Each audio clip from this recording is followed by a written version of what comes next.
All right, good morning, everyone. Welcome to 1MC. Everyone feeling well today? Yeah. We managed to avoid some snow so far. Knock on wood, I guess. Yeah. So happy to see everyone here today. I know we had a great time last weekend hearing from Billy and everyone at Find Your Purpose. It was really so inspiring hearing everyone's stories. And I know we're all really eager to hear from Xeddy today. Am I pronouncing that right, Xeddy? Yep. Yes. Okay. Perfect. But before we dig in, I'm just going to go over what we're all about here at 1MC Westminster. So the mission of 1MC Westminster, really all 1 million cups around the nation, around the country, is to lower the barrier for access to connections and education resources for entrepreneurs. Without our core pillars, and of course all of you here, everybody in our community, we cannot accomplish this. So we're looking for presentations, not pitches. We're really about connection, not networking. We're really for the community and by the community. We really want to get to know you, your business, the challenges that you face so that we can connect you to all of the great resources we have here. Nobody has ownership of 1MC Westminster. Nobody is paid to do 1MC Westminster, and we're radically and intentionally inclusive. We really want to get to know from all different kinds of businesses, all different kinds of people from all different backgrounds. I think we really exemplified that last week, so that we can really build that entrepreneurial spirit here.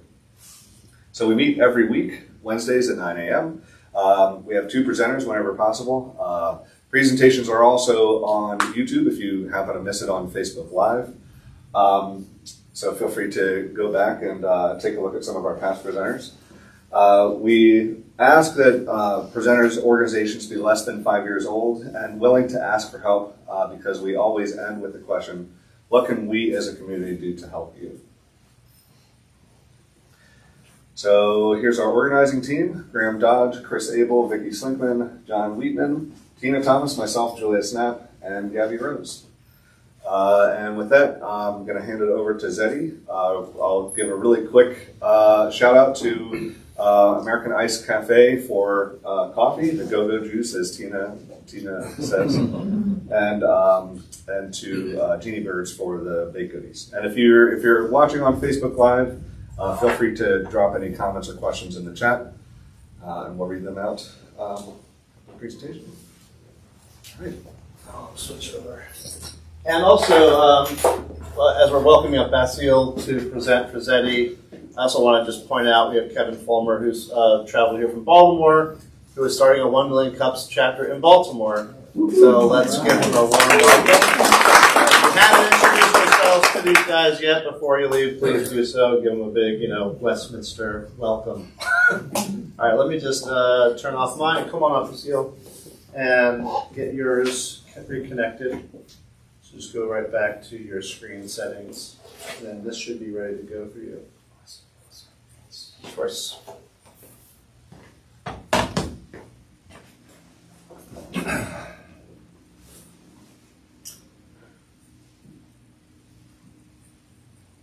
Yep, it's up now.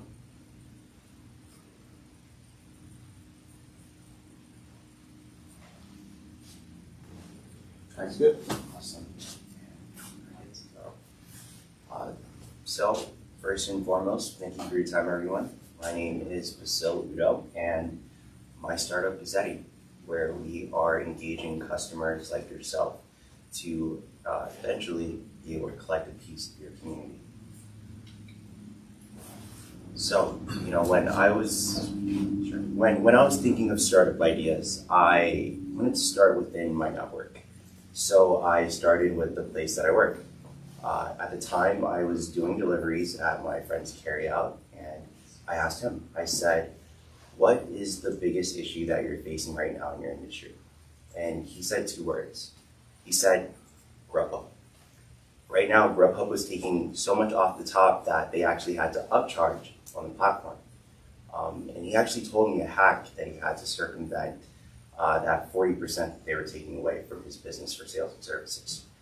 So every time a Grubhub order comes in, they made sure that after they finished creating the order, they would put a paper menu inside of the delivery bag, and then me doing the delivery would deliver the order to the customer, and then they would see the price difference between the Grubhub order page and the paper menu.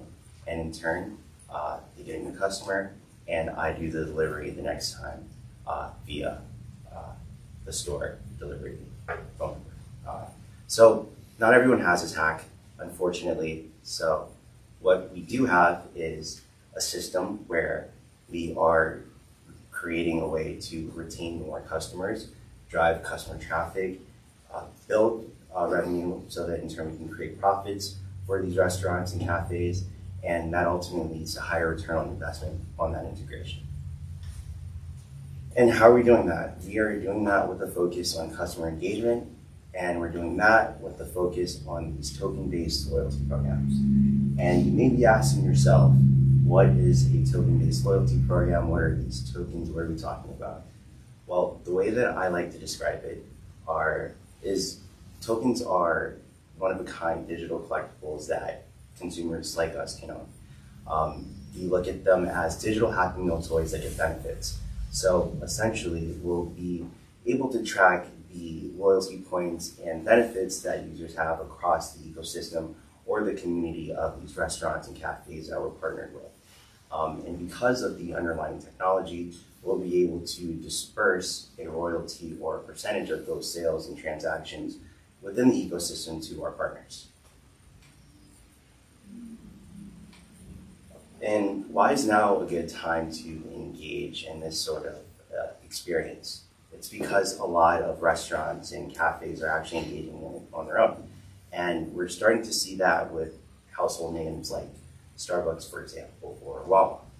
Starbucks actually introduced this initiative called Starbucks Odyssey, where they give digital collectible stamps to their users, and that gives them benefits and rewards over time. Wawa, over this past year, did a Hoagie Fest NFT, where they had over 65,000 people, or rather nearly 65,000 people sign up to win one. And, that's why we're focused primarily with cafes to start. We're starting with cafes in our local area, then we'll be branching out into mid-sized chains across the East Coast, and then we'll be looking at hospitality and food service corporations like that of a Sodexo or a Chartwell's. Our approach to launch and to market is to really incentivize a lot of those launch rewards and benefits that we're giving away. And then from that point forward, we'll be launching, iterating on that, and then defining our model based on the user feedback that we get from our testing and an app being available.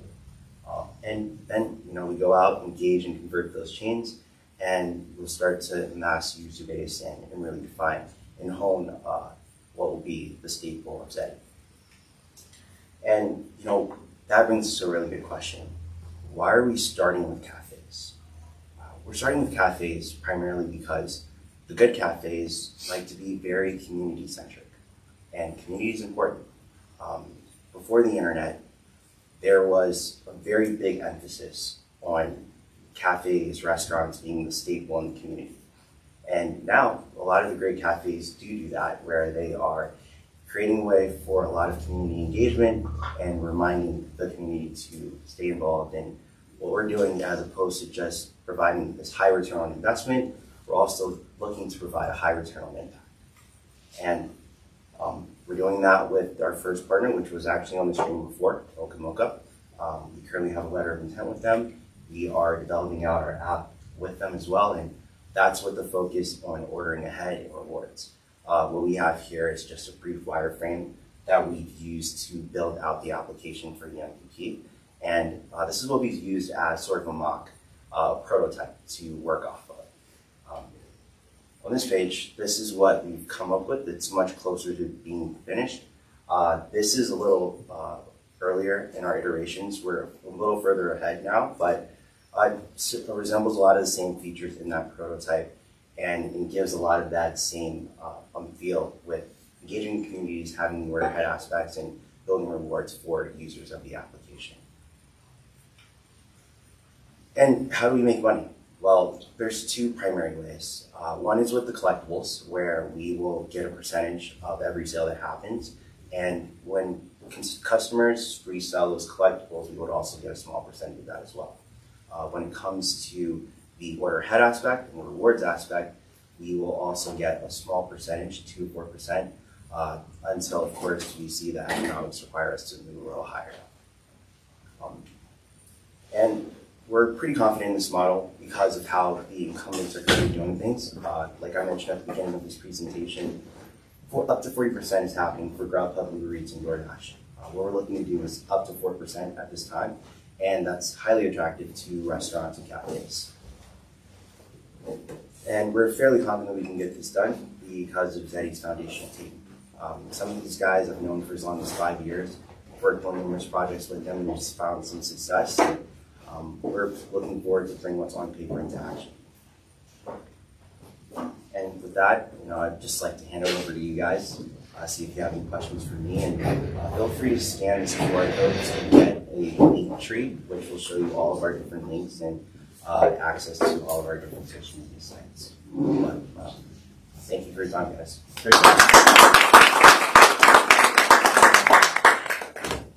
All right, any questions for Basil? Hey, G.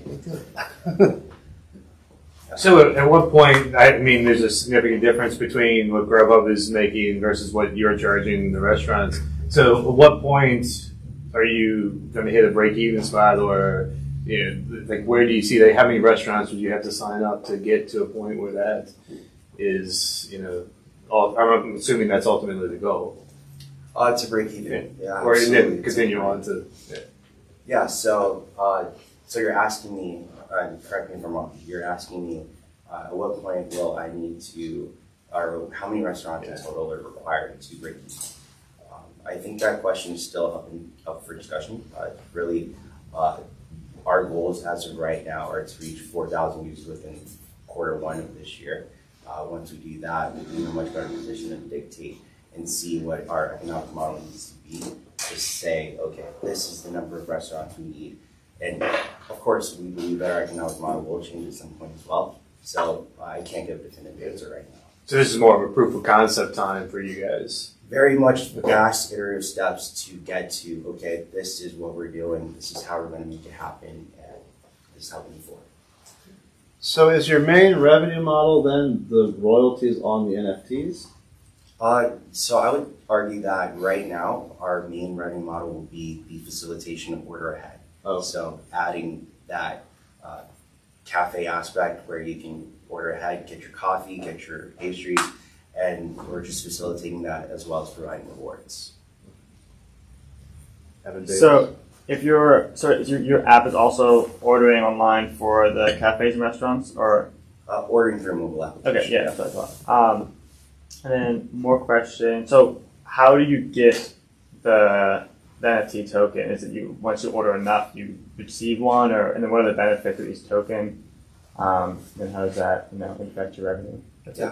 Yeah, absolutely. So and if anyone else was wondering about his question, he's essentially asking where and how does one get the tokens that give benefits, right? So that's something that would happen in the marketplace on the application. You would be able to purchase from there. You have access to, actually to start, we're giving tokens to the members of the community that initially sign up. We're providing benefits for them, getting a feel for how that folds, and then we'll see what kind of pivots we need to make, if any. And but to answer your question, that'll happen in the marketplace on the application. Okay. Because I was also wondering, because I feel like Graham was saying, is my also thought was like your big profit are coming from selling the NFTs and getting the transaction off that. So I was wondering how you're going to make it like if people want these NFTs. Like I guess how should I best phrase this? But because at this point in my life, I don't really want an NFT too much. But if there was one Target with 25% off, 10% off items, then I would want to place bids and get them. So would it be similar to that, or? Yeah, absolutely. So it's something that's based on discounts, and there's tiers of benefits, of course, where free items, discounts for purchase, those sorts of things. But we essentially are trying to create something that is in line with the economics of whatever restaurant partner we're working with. So we'll be doing a lot of that in the background. Gotcha. Are you building this app on current technology, or are you using Web3 or decentralized technology at all?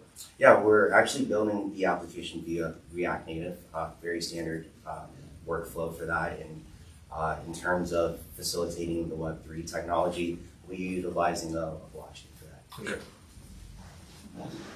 Question for it. Just from an NFT perspective, the company, let's say the cafe will have their own NFT versus like having an Ethereum type NFT where it has value.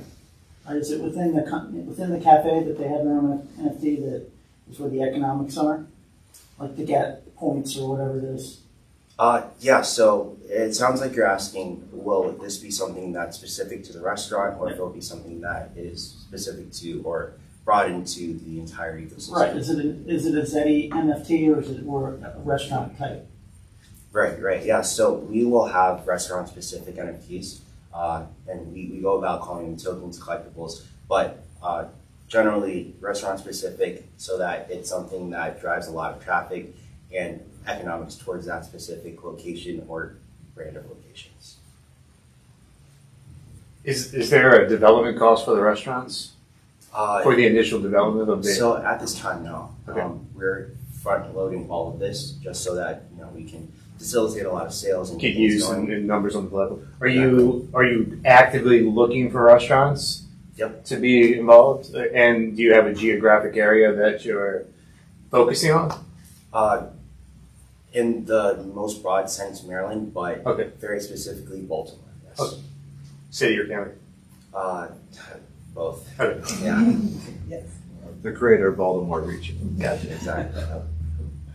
Anybody else have questions? Vicky? Awesome. So I'm assuming that to get customers to sign up for this, there'll be, point of purchase materials, like things would be around the cafe to encourage customers to sign up for this. Yep. Absolutely. Yep. And then will you be doing any other type of marketing to attract customers? Yep. We're exploring Facebook marketing, advertisements, that sort of thing, where we're engaging in specific pockets of the internet, just to see how that folds. And ultimately we have to iterate regularly just to see what's working, what's not working. Yeah. But in terms of marketing in person, we have a lot of initiatives for the local colleges, for the eateries and cafes that we've engaged, that we're working with.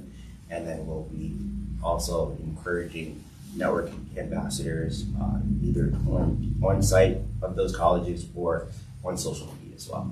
Yeah, those are all fantastic ideas. I'm glad to hear that you're going the social route, because that's really a cost-effective way for a small business to get in front of a really targeted group of customers.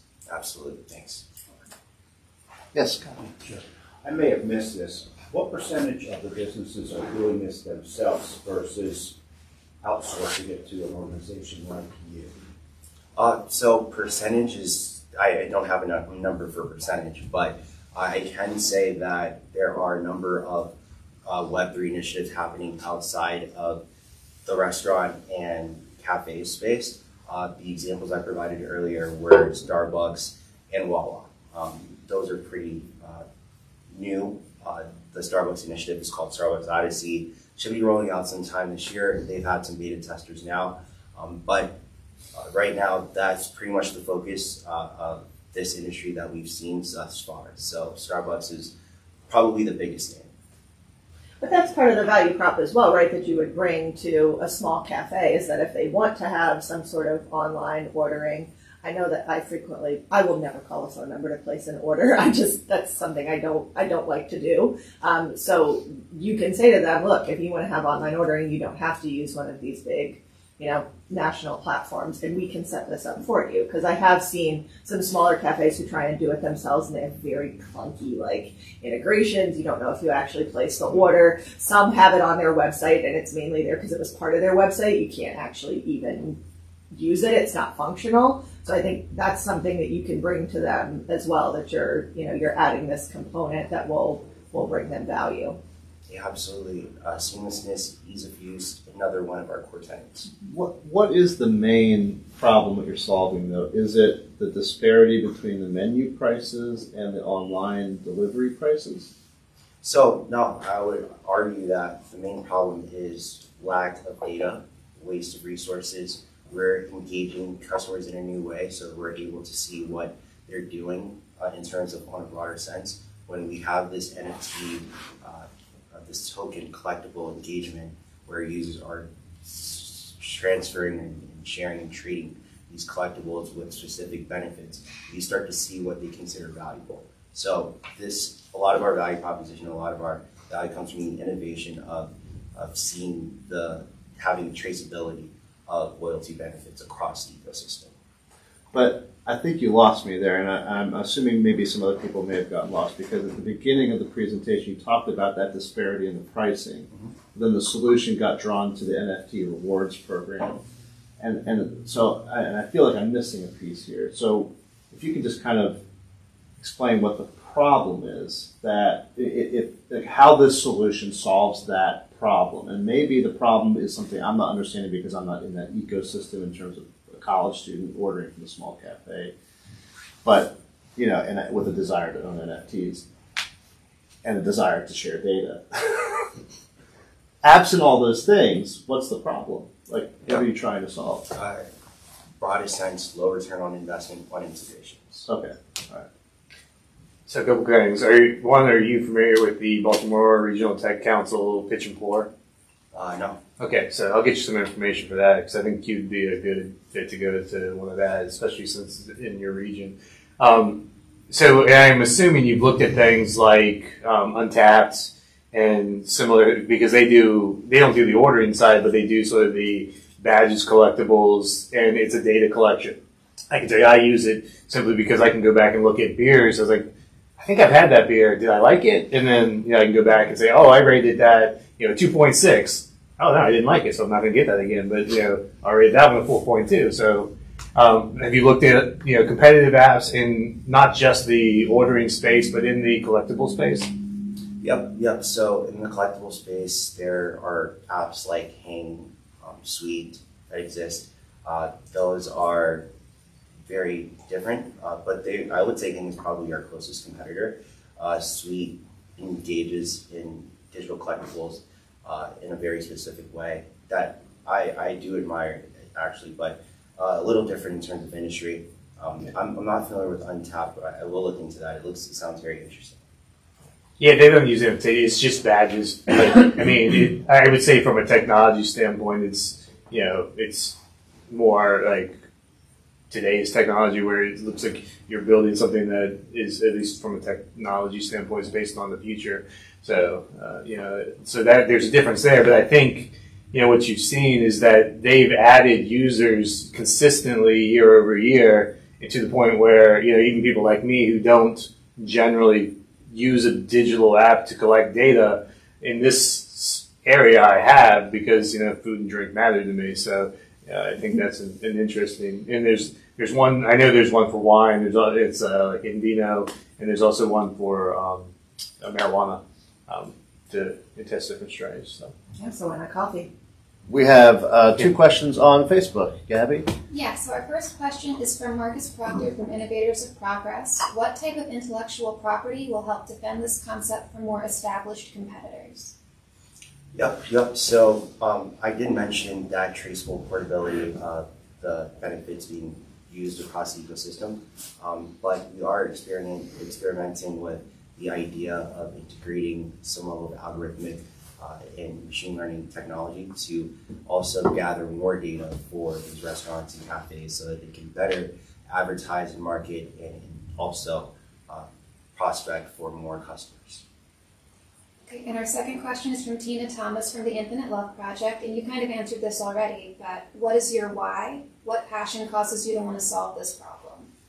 Yeah, that's actually a great question. And that was an exercise that someone had me do a while back, but typically every night or so I try to just make sure I'm staying up to date with why I'm doing this and just remembering what's getting me up every day. But I would say most recently what I've been saying is that I want to have a lot of fun and change the world in some way. So that's what I would say in my life. Any other questions?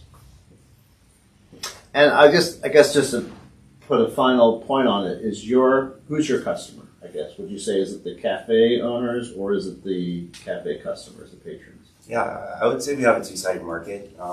The classic chicken and the egg. So we have the patrons of the restaurants and cafes, and then we have the cafes and restaurants. But if you had to choose one for your beachhead, who do you start with? The cafes and restaurants, for sure. And so that's really where the value proposition lies for them, is using your system as opposed to something else that will increase customer engagement, hopefully, right? Absolutely. Right. Well, okay, so we always end with the question, what can we as a community out here in Westminster do to help you? Yeah. I would say if anyone has anyone that they know and businesses that they know that may be interested, may be willing to learn more about this and sign a letter of intent at some point, let me know. Well, we've got lots of good cafes out here, so. All right, well, thank you.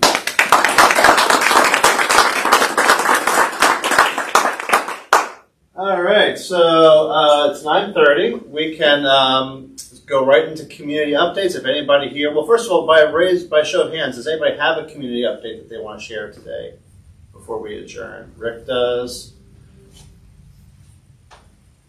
No. Hey, Rick. Magic. What do we have coming up? Stuff. We have the hackathon. Stuff. We have Oh, right. I mean, I can do one. All right, Chris. Okay, so Rick, Chris. All right, so let's take a break. Let's take a 5-minute break and reset. Get yourself some coffee and some Genie Bird baked goods. If you're on Facebook with us, just hang on for like 5 minutes. Get your own coffee. Go use the bathroom, and we'll do a quick reset. I have to take over the screen, and then we'll do community updates. All right. All right. That was a great presentation. Yeah, That's super smart. How to draw like. Wild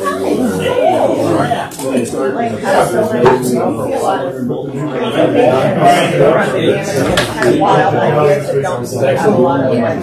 You have a fully formed. So yeah, You take them as close to the classes, even like the way you like questions or Adam's questions so other people can hear it. Like professional. adjacent to the UBC. I won't start on my board. So we started a student very slow. Super Oh, young. yeah, I mean, so I'm very sure it's about for like the last Yeah. So I would say no definitely. I'm like, you're not going to win. I can't stand it. No. On the other hand, I still feel old. They're not old. I'm like, that's not it. I got to go down. Yeah. I mean, I'm not old, but I am old. Like, like I'm certainly didn't feel like physically older in my 30s. Yeah. I'm in charge of Like I started I was like, okay, I should do it. Like, Not terrible. I still move the way I realize I wasn't quite as fast, quite as I can still move. Yeah, but once 40 hit, that was I just started everything.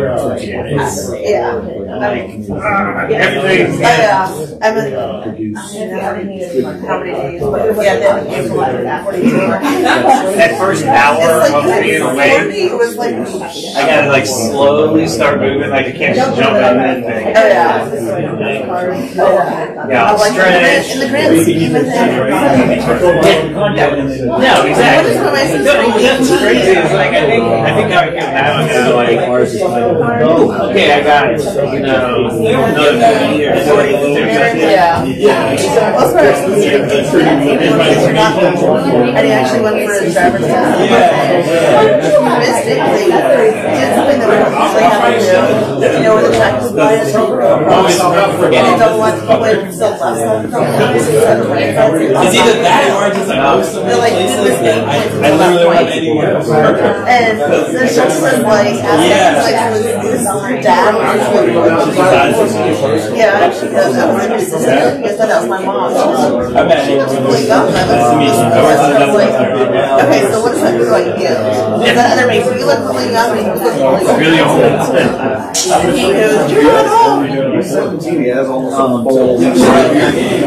Yeah, should have my game. Oh no, my 13-year-old nephew about this tall, 80 pounds. Yeah, and I'm like, and like, he's getting the beach clothes now, but I'm like, Yeah. Crazy how fast it runs. well, I mean, he's always been large. Like, he's been a large kid. I mean, he was like at least a foot above like every classmate. Big dude.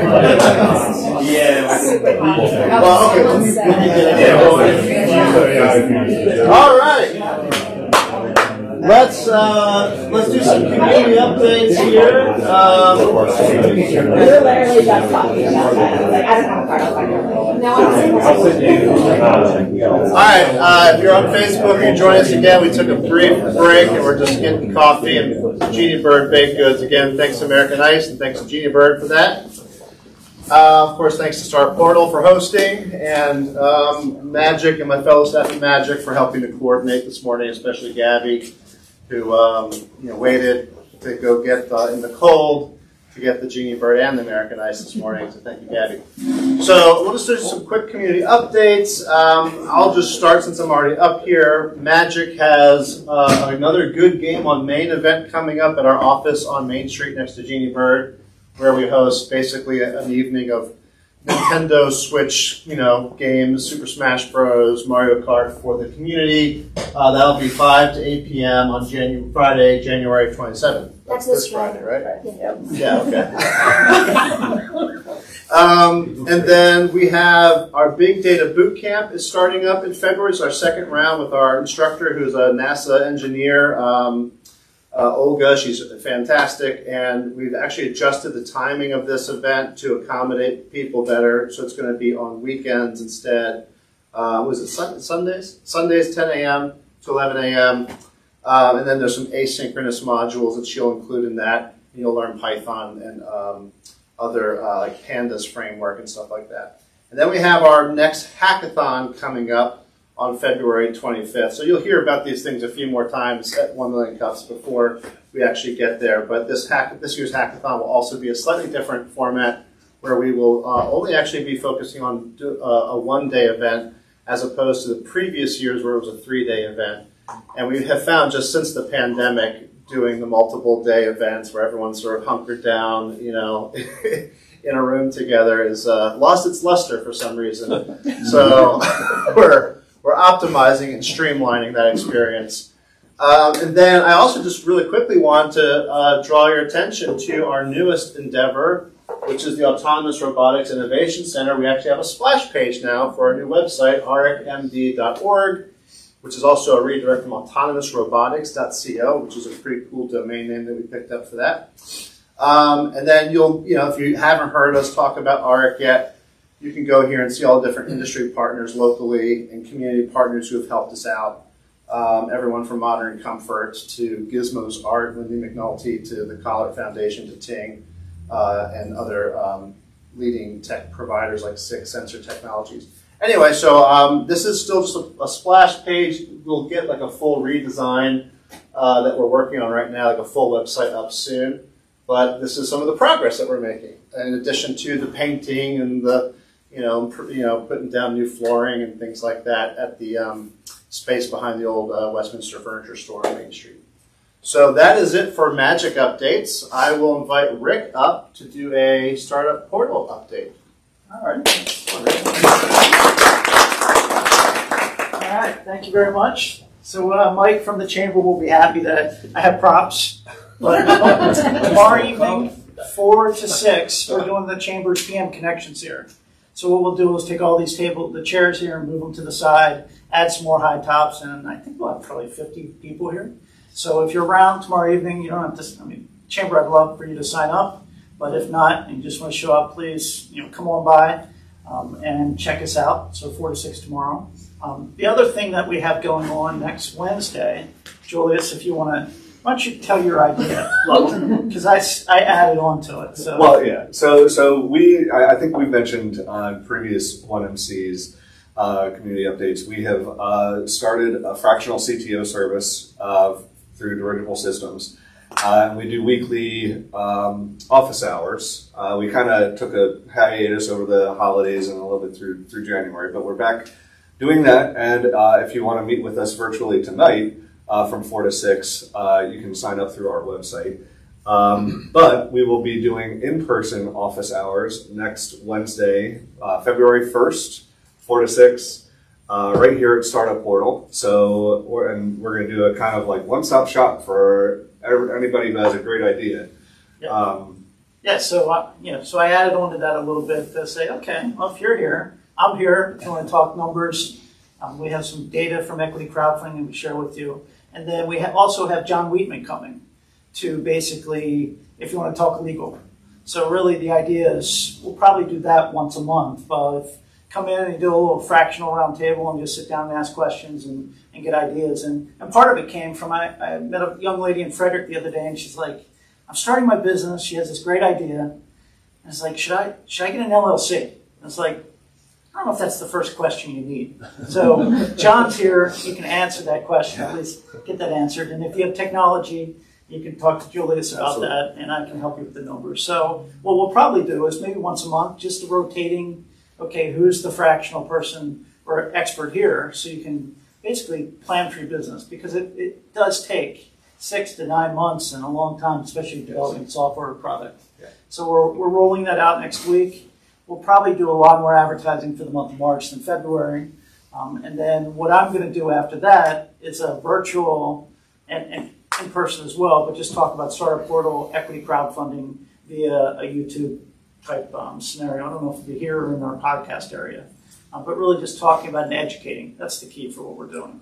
So, and in the meantime, we may have some other things where we do some YouTube Live or Twitter. I'm interested in trying Twitter Spaces just to see from discussions. So, got to get out there and educate people. That's all I have. Thanks. All right, Chris Abel, do you want to come up and give us a Carroll Tech Council, Innovation Council update? Sure. On the local front, February 9th is the Coffee with Chris. So if you want to come out and have a conversation with me, we'll be at American Ice Cafe from 8 to 9. We have our Veterans Job Club this in February 23rd. It's going to be in Howard County this time. We're going to be giving out 20 laptops to veterans who are looking for jobs, and also attaching them with resources. Hoping to have more information about that program as it continues to expand in the next couple months. Speaking of programs that are expanding, we recently partnered with a e-waste company out of Montgomery County, Electronics Value Recovery.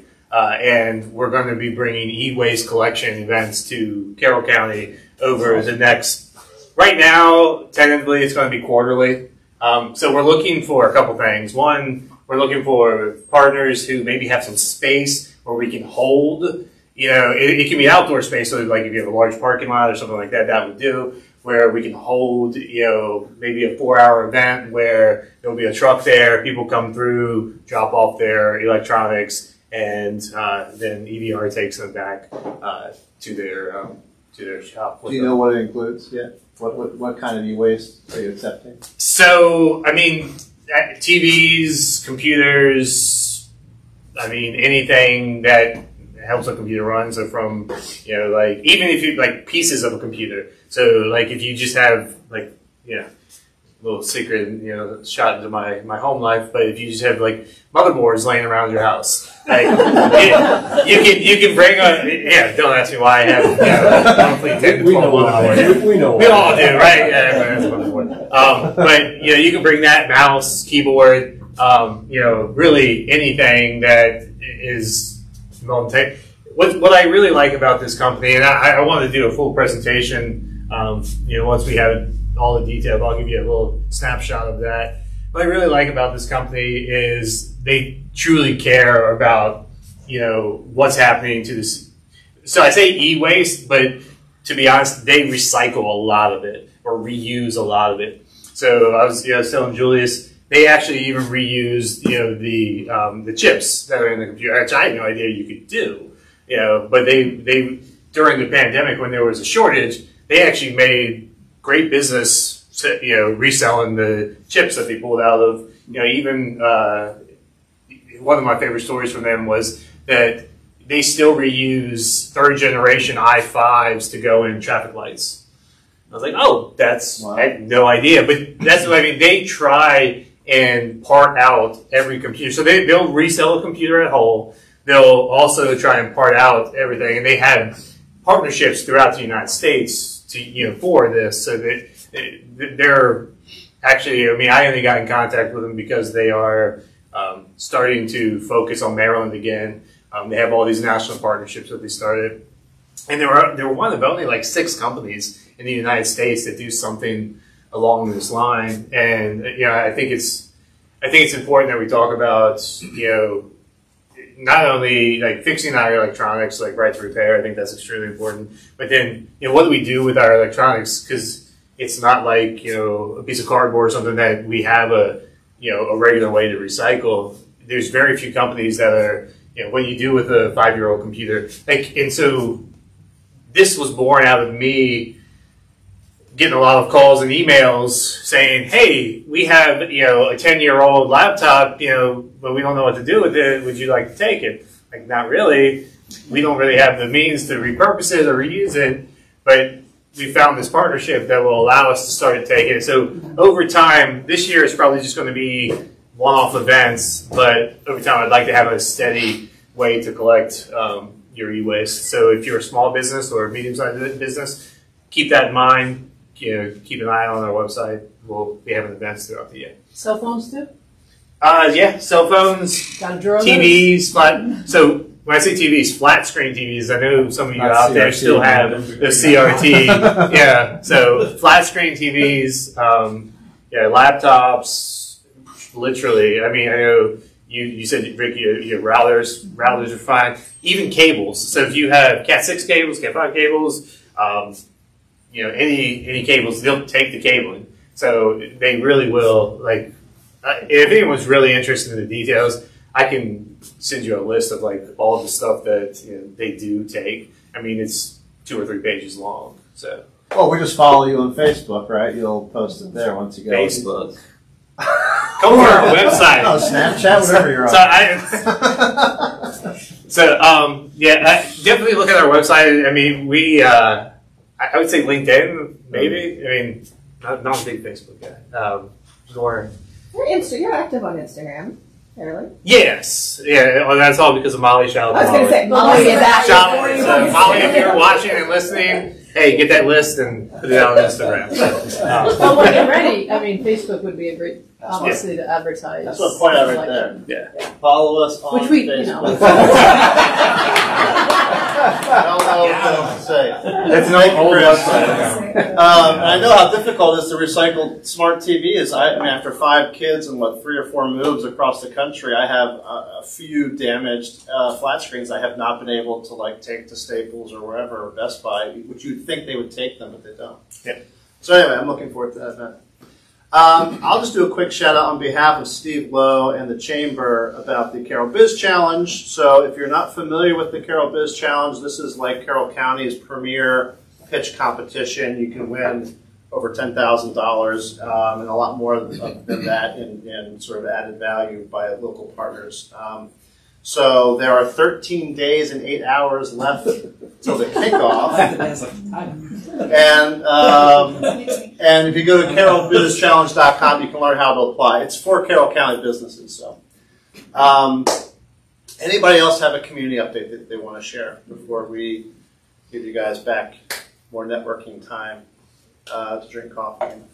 And, one other thing. Actually, did we send a press release yet about Nurse Links and Dirigible? At 10 a.m. it goes out. Today? Okay, well, we have a press release that just went out to announce that Nurse Links, who you all may know as Judith Walker here, who has presented 1 Million Cups Westminster, and of course Julius from 1 Million Cups Westminster and Dirigible Systems, we were able at Magic to apply or to sponsor an application for Judith and Nurse Links to receive $10,000 in non-dilutive funding from the Maryland Business Innovation Association, which Magic is are new members of, and they accepted it. So Judith will be getting $10,000 specifically to go towards her app development, which we have negotiated the deal to be done by Dirigible Systems here in Westminster. So that $10,000 will go to a local startup and really support both businesses. And so there's a lot of value, and I've seen the terms that Julius made for her. It's an incredible package deal that she's getting for that amount of money. She'll actually get like a deliverable product, not just a prototype. So anyway, so we're excited to announce that. All right, Tina's not here. Vicky, are you doing the send-off? I was not planning to. Okay, well. Happy to. That was last week when you talked. Total switcher. So, no, sorry, taking too long. All right. So, some days we have 2 presenters, some days we have, some days we have 1 presenter, some days we have 2 presenters. Next time it could be you. Go to 1millioncups.com/Westminster to apply to present. Thank you all.